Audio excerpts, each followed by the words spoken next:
Hello and welcome to a new edition of True Audio Files.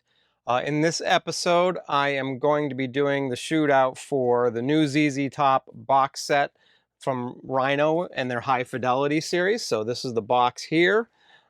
Basically, they are numbered to 3000. I have number 1605. And they all come in their own, they basically look like every traditional Rhino High Fidelity where they've got the kind of the OB sticker here, their gatefold, high gloss, cardboard, thick stock cardboard jacket, which unfortunately I am not a big fan of because these tend to make it harder to get the records in and out of, but regardless, again, same on all of them.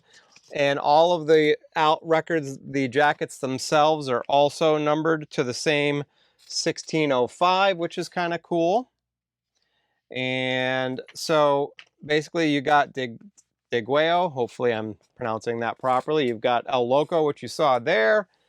You've got Eliminator, probably their most popular album. Again, gatefold. And then you also have Afterburner here, and then the last one in the series, in the box set, I should say, is Recycler.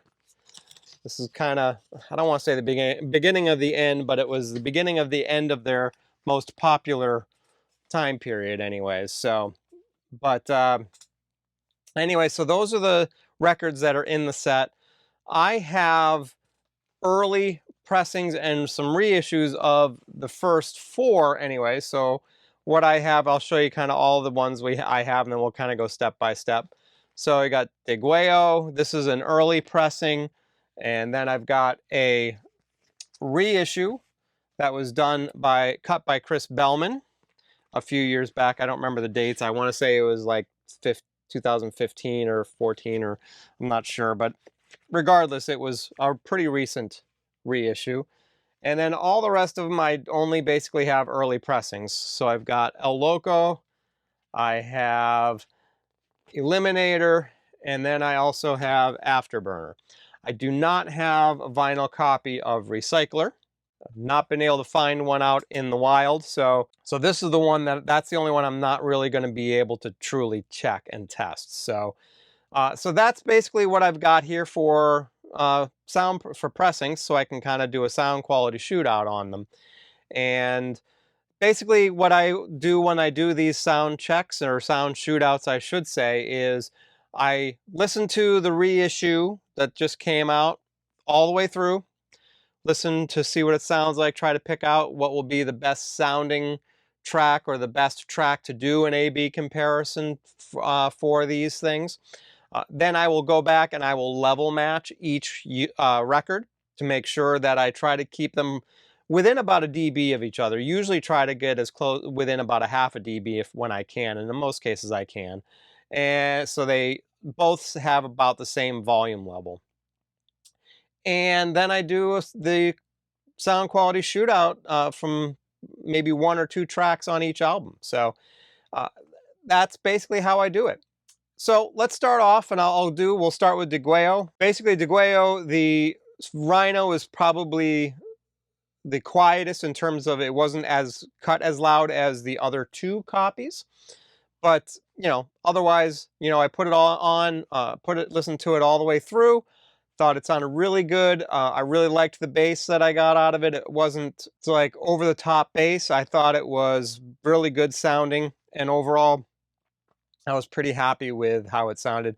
If I had to nitpick a little bit, I kind of wish it had maybe a little bit more bass, but that's just me. I like more bass. So I then put on the Chris Bellman. I found that Chris Bellman had a little bit less bass than the Rhino, but it had more treble. Probably had maybe a little bit more treble than I think would be considered neutral sounding. And but I also thought that the Rhino seemed to maybe have a little bit more in the upper mids, or maybe the mid range in general, because it definitely had a little bit more bite on the guitar, which I thought was important on that. I also found that the vocals sounded maybe a little bit more neutral on, or natural, not necessarily neutral on the Rhino.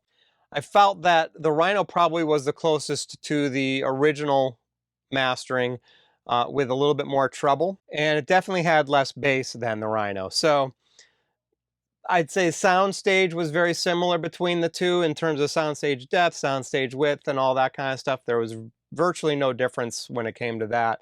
So, you're basically, it boils down to EQ and, the pressing quality. And the pressing quality, I think, without a doubt, was a little bit better than the Chris Bellman, definitely better than the for early pressing. So, I would definitely say on, the Chris Bellman one's definitely very good, but definitely didn't have the EQ that I liked. I definitely think that it actually was probably my third favorite. It definitely had a better pressing quality than the original, but it definitely didn't have the EQ that I liked. And the Rhino High Fidelity definitely had the better EQ than either of the other two. So now we're on to El Loco. So this is again, the early pressing on this one. And I would say they're going to be very similar as well. They're actually cut nearly identically in terms of volume level. The Rhino's probably a little bit warmer, had maybe a little bit more bass to it, maybe a touch more clarity, but not a whole lot different. Probably soundstage wise, there's very, very similar, again, nearly identical. If I had to say so, maybe possibly the Rhino had a little bit more depth to the soundstage, but it was very, very minor at best. So, and then obviously, well, maybe not obviously, but the Rhino definitely was the quieter of the two pressings. So again, I'd say slight edge to the Rhino on this when it comes to El Loco. All right, now we're on to Eliminator, their most popular album. With this one, I would say, again, soundstage was nearly identical. I would say the most noticeable difference I could see between the two of them, which was kind of surprising to me, was that the Rhino actually had more treble, maybe a little bit more in the upper mids, kind of had a little bit more bite to the guitar. The best way for me to describe it, where you probably see these descriptions often in reviews, as it was like a veil was lifted off of the recording because it had better clarity to it. Probably, one of those things that's kind of a placebo effect when you add a little bit more treble. But, I just felt because there was that more treble, the clarity definitely seemed to be a little bit better on this one. So where it was most notable is I did Give Me All Your Loving, and the centered guitar on that track was definitely more noticeable, clearer sounding on the Rhino in comparison to the original. And I think that has to do a lot with the EQ being probably a little bit more generous in the high end. So that was kind of that. So again, slight edge to the Rhino High Fidelity. Last one that I had the ability to do a check with is Afterburner. And you know what? Afterburner and Eliminator, I would say, if you're comparing the Rhinos and the early pressings, there's virtually no difference. I would say they're going to be the same, where you've got that upper mids, high frequency boost a little bit to kind of give you the impression of more clarity, and maybe a little bit more bite in the guitar. And I would say, because the bass actually, and I want to stress this, the bass sounded very, very similar between the Rhino and the early pressings. Maybe I could give an edge to the definition of the bass. Maybe it's a little bit tighter sounding on the Rhino, but I'd say that would be hard. I'd be hard pressed to say that that's definitive there. But otherwise, it was definitely going to be nearly identical. The one thing that was really odd for me with the Afterburner one is I used Sleeping Bag for the demo, although I did go to Rough Boy as well to kind of check on the bass also. But trying to do a level match on that was really hard because Sleeping Bag is kind of all over the place in terms of decibel ratings.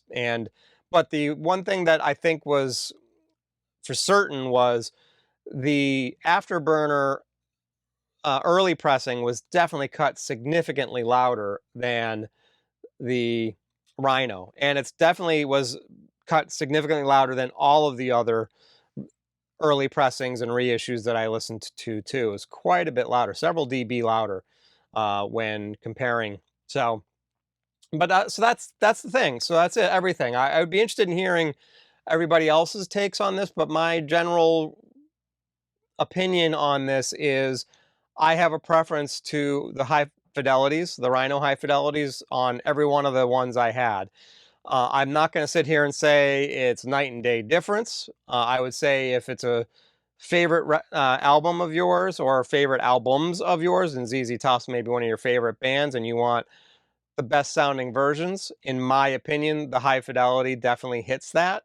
But there's certainly, if you've got early pressings or reissues that you're super happy with, I would say that you're not really going to be disappointed with those, and I don't know if there's going to be a dramatic difference in them. So if you're penny pinching and want to kind of save your cash, maybe not necessarily a oh my god difference between them. So you know that's kind of my take. I would say that they're definitely better, definitely quieter. So if quietness in terms of the pressing quality, in terms of surface noise and stuff like that, if that stuff's important to you, then I would say you want to go with the Rhino High Fidelities because they're definitely the quietest of all the ones I've had. They weren't, perfectly silent, definitely weren't like super vinyl quiet or, UHQR quiet or anything like that, but they definitely were quiet. They're pressed at optimal, which they usually do a pretty good job. And in this case, I felt that they did a pretty good job on these also. So,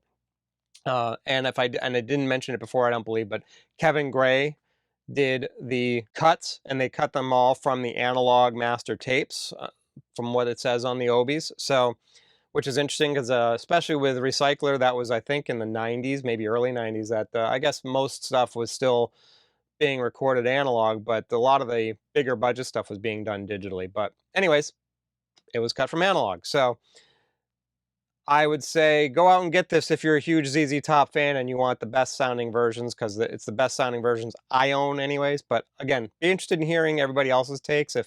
If they have a favorite in terms of sound quality on all of these, leave that information in the comment section below.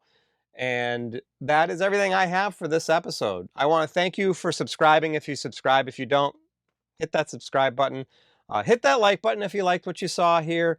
Please leave some comments in the comments section if you would. And I want you to have yourself a great rest of the day and a great rest of the week. Thanks a lot.